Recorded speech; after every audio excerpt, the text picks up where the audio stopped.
ఓం నమ శివాయ. 11వ అధ్యాయము పారాయణము ప్రారంభం. జనక మహారాజుతో వశిష్ఠ మహాముని 11వ అధ్యాయం గురించి చెప్పడం ప్రారంభించాడు. అదేంటో మనం కూడా తెలుసుకుందాం. కార్తీక పురాణ మహిమ. రాజోత్తమ, తిరిగి చెప్పెదను వినుము. కార్తీక మాసమందు అవిష పూలతో హరిని పూజించిన వాడు సర్వ పాప విముక్తుడై వైకుంఠము చేరుకుంటాడు. చిత్ర రంగులతో కూడిన వస్త్రము హరికి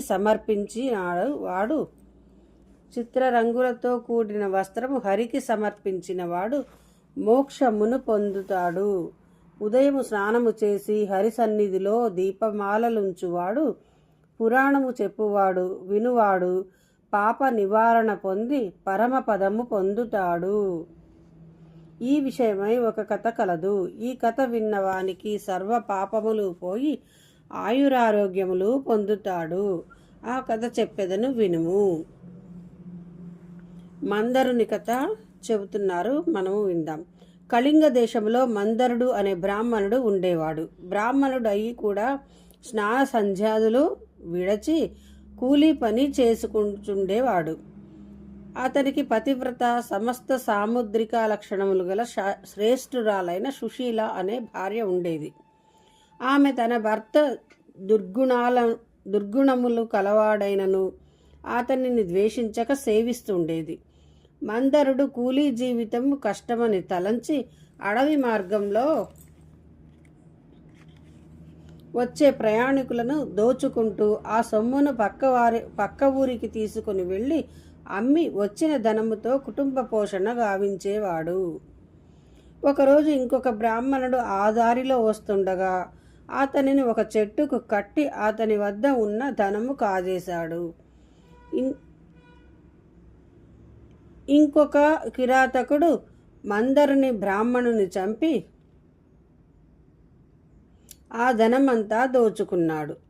కిరాతకుడు మార్గమధ్యంలో ఉండగా ఒక క్రూర మృగము కిరాతకుని అడ్డగించగా ఇద్దరి మధ్య పోరులో కిరాతకుడు, క్రూర మృగము మరణించెను. ఇద్దరు చచ్చిపోయారు. ఇద్దరు బ్రాహ్మణులు, పులి, కిరాతకుడు అందరూ చేసిన పాప ఫలమున కారణముగా నరకాన్ని పొందారు. నరకలోకంలో యమభటులు నానా విధములుగా నరకయాతనలు పెట్టసాగారు.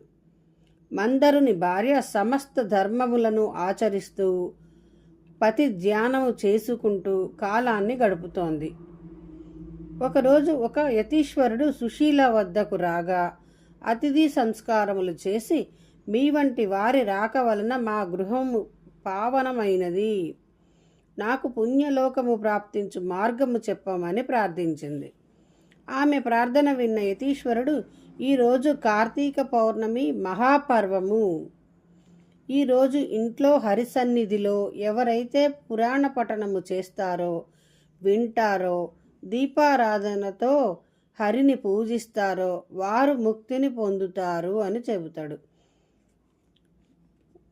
అన్న యతీశ్వరుని మాటలు విని సుశీల ఇంటిని గోమయముతో అలికి శుభ్రము చేసి స్నానము ముగించి హరి ముందు దీపము వెలిగించి పూజించి యతీశ్వరుని పురాణ పఠనమును శ్రద్ధగా విన్నది.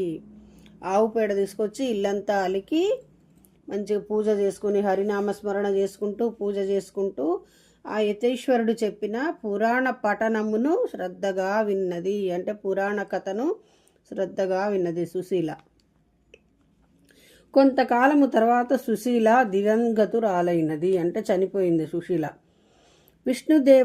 విష్ణుదూతలు సుశీలను విష్ణు పూజ ఫలముచే విష్ణు లోకమునకు తీసుకొని పోవునప్పుడు మార్గ మధ్యంలో ఇద్దరు బ్రాహ్మణులను, పులికి కిరాతకుని నరకలోకములో నరకయాతనలు పడుతున్న వారిని చూచి దూతలతో, మహానుభావులారా, ఇందులో నా భర్త ఉన్నాడు. మరి విష్ణుదూతలు వచ్చి విష్ణులోకానికి తీసుకుపోతుంటే మార్గ మధ్యంలో నరకలోకం ఉండి అక్కడ కిరాతకుడు, పులి, భర్త అందరూ కూడా అక్కడ నరకయాతనలు పడుతూ కనిపించారు. ఆమెకు కనిపించేసరికి, తండ్రి, మరి ఇందులో నా భర్త కూడా ఉన్నాడు, మరి నా భర్తకు కూడా సుఖలోకాలు కలగాలంటే ఏం చేయాలి అని చెప్పి ఆమె అడిగింది. అతనికి స్వర్గలోక ప్రాప్తికై ఉపాయము చెప్పమని అడిగినది. అప్పుడు యమదూతలు, నీవు కార్తీక మాసములో పురాణ శ్రవణము వల్ల వచ్చిన ఫలమును నీ భర్తకు దానమిస్తే అతను కూడా స్వర్గలోకాన్ని పొందుతాడు. నువ్వు కార్తీక పురాణం విన్న యొక్క పుణ్యంని నీ భర్తకు గనక నువ్వు దానం చేస్తే నీ భర్త కూడా స్వర్గలోకానికి వస్తాడు అని చెప్పారు. అనిన వాని మాటలు విని సుశీల పురాణ శ్రవణము వల్ల వచ్చిన పుణ్యఫలమును భర్తకు దారపోసినది.